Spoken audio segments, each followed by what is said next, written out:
Hello everyone, this is my results and benefits of psychological therapy or psychotherapy proposal in video form.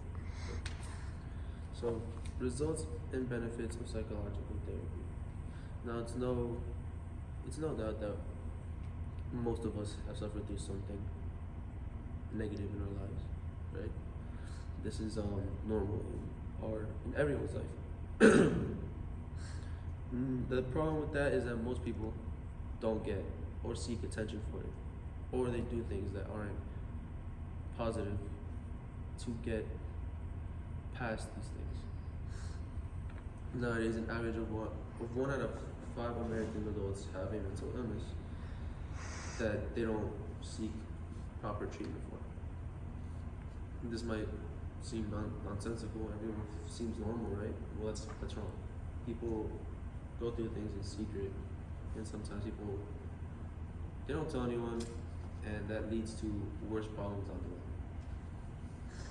There are two main issues that I've seen personally that lead people to not get the proper treatment that they need. The first one being pride. What does this look like? It's like, oh, I don't need that. I don't need help. I can get through this on my own. The second one being disbelief. Oh, that doesn't work. Psychology is nonsense. These two are the biggest problems that everyone nowadays faces when it comes to actually seeking the proper treatment for some sort of illness. I have come to propose to you a different viewpoint or perspective of this. We can start off with the therapy sessions. Therapy sessions come in many different shapes and sizes. They range from individual, family, couple, or group settings. They can last however long you want them to as well. Whether it be the session in itself lasting an hour, 30 minutes, even 10 minutes. And the actual sessions throughout can last months, weeks, days. It's all planned out individually between you and your therapist.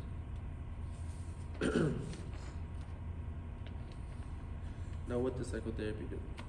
Short answer would be that it helps you with life's problems, the pretty tough ones. But to go more in depth, and I quote, psychotherapy is a group of therapies designed to help someone change their thinking patterns and improve their coping skills. That is from Health Direct in an article they published in 2018. To simplify what that means, basically psychotherapy exists to help others change their ways of thinking from a negative viewpoint to a positive one, and to help them cope in healthier ways. And say someone is very depressed and they cope by drinking their sorrows away. That's not a good thing to do. So we can change their mindset into incorporating more positive views and ways of dealing with their issues. Essentially. For example, instead of thinking you are terrible at playing basketball, you think of yourself as someone who is improving, getting better day by day. Therefore, you're not disqualifying yourself from getting better one day at basketball. You're just, oh, I'm getting better. I'll be better one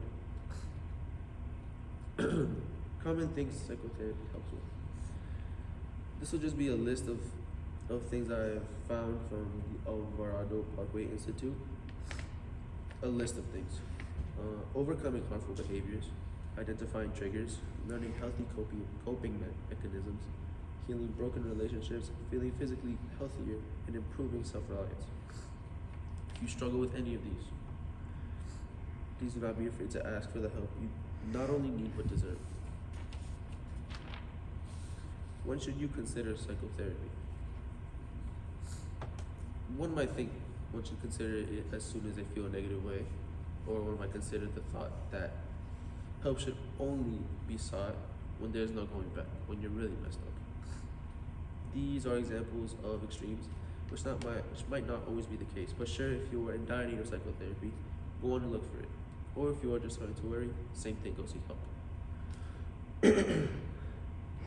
To those who do not know when they should start looking for therapy, this list cultivated by the American Psychological Association could help you navigate through your journey of self-improvement, once again, for your convenience. It's just a list. You feel an overwhelming, prolonged sense of helplessness and sadness. Your problems don't seem to get better despite your efforts and help from family and friends. You find it difficult to concentrate on work assignments or to carry out other everyday activities. You worry excessively, expect the worst, or are constantly on edge. And your actions, such as drinking too much alcohol, using drugs, or being aggressive, are harming you or others. Once more, if you identify with any of these things just mentioned, please do not hesitate on seeking help and getting the help that you need. Conclusion. Anything is possible and miracles can happen. Although going through this journey might seem intimidating at first, which in reality it really is, it's intimidating, at least for me, because you are essentially looking for, you're looking for help and being vulnerable to the person that is helping you. And not many people like being vulnerable. But it is without a doubt one of the greatest decisions anyone can make. If you're going through a difficult time, it is understandable that you might think that it's impossible to get through this. But trust me, you could not be more wrong. Not to minimize any situation, but through God all things are possible. Even what to us might be the most unbearable situation, for Him, it's easy to deal with. For you, it's hard. But for God, just put your trust in Him and everything will be alright. Have faith and confide in Him more than any therapist, but do not hesitate in seeking help. You never know if God might place a therapist in your life to help you. God has given us the ability to understand the human mind in certain ways. Why should we not take advantage of that and help others? Ourselves. We all go through struggle. We all feel pain, but we also have the ability to help each other through that pain. Do not let your pride or any other reason get in the way of you and the help you need. Your life is priceless. Losing it unnecessarily will be a shame.